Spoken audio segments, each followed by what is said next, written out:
The eruption of Mount St. Helens on May 18, 1980, was one of the most dramatic geologic moments in American history. It was a Sunday morning, 8:32 a.m. Vancouver, Vancouver, this is it, was the excited call on the radio from David A. Johnston to his colleagues.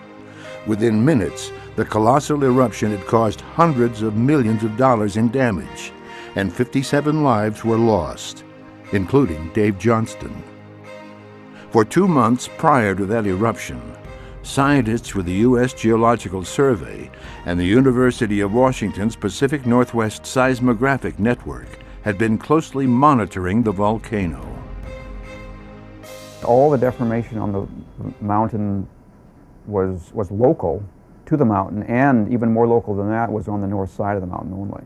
In the nearly 2-month period before May 18, what was essentially happening at Mount St. Helens was that magma or molten material was moving up from some deep reservoir beneath the mountain up into the volcano itself.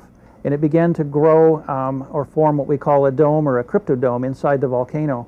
And that inflating body of magma or molten material actually broke the north side of the volcano and began to cause the north side of the volcano to expand out toward the north. We were measuring the rate of northward movement of the bulge at about 6 feet a day, and we knew that wasn't so good. On the morning of May 18, I was driving up Interstate 5, headed up to the north side of Mount St. Helens with some parts and some batteries for our time-lapse cameras. And as I glanced over at Mount St. Helens, it was a beautiful blue sky day, and the mountain was sitting out there, and suddenly I saw this mushroom cloud go up above the volcano and climb rapidly up into the stratosphere. When I was down in the room where the seismographs were at 8:32 in the morning, and I heard a sound, and I just looked over my shoulder, probably just a split second after the big earthquake had started, and saw that this was something very large, larger than we'd seen before. Watched it for a few seconds just to confirm that. And then I ran upstairs to the next floor, up to the radio desk of the Forest Service, and called Dave. And we couldn't get through. There was no answer.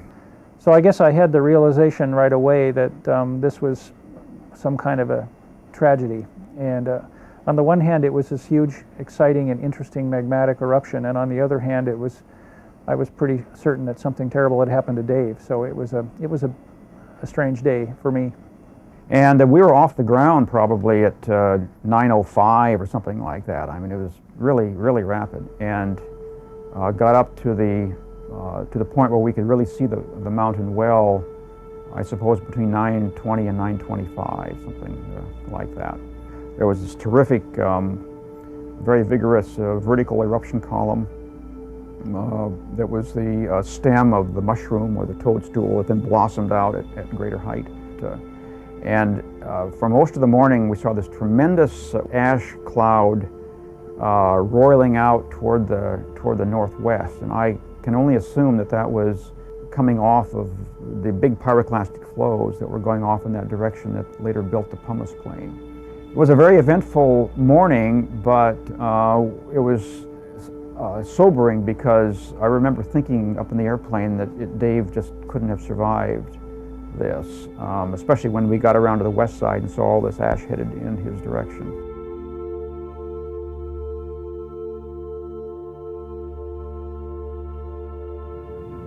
On the morning of May 18, what actually happened, the landslide basically uncorked this pressurized body of magma and allowed it to explode or expand out towards the north very rapidly. This is what we call the lateral blast. It was a horizontally directed explosion of incredible magnitude. It caused this expanding cloud of ash, rocks, and gases to move out across the countryside to the north at speeds of several hundred miles an hour. The directed blast was really the most destructive event that occurred on the morning of May 18.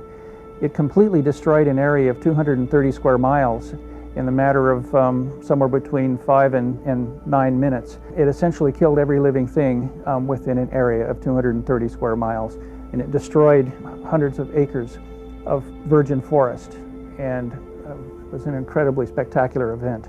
We put out news stations, and we quickly started to remonitor the volcano again, because we had no idea what was going to happen. Before the dust had literally settled in the summer of 1980, there were USGS scientists swarming all over the area out in the blast zone, studying the pyroclastic flows, studying the debris avalanche deposit, studying the directed blast deposit. We thought it likely that there would be more eruptions during the summer, and indeed that took place. And suddenly this immense black eruption cloud came pouring up out of the white layer that the cloud tops. And I couldn't believe my eyes. I mean, I thought, this is the most incredible thing I've ever seen in my life. We learned a lot about how you interact with the civil defense, with the public, with the press. And that was transferred by the press to the world. And as a result, I think volcanology took a quantum leap in science as well as applicability to society's needs. The subsequent eruptions were actually, most of them were forecast fairly accurately by the USGS team of scientists. So when it looked like another explosion was about to take place, our helicopter crews would pick us up and we'd move out to the outskirts of the blast zone.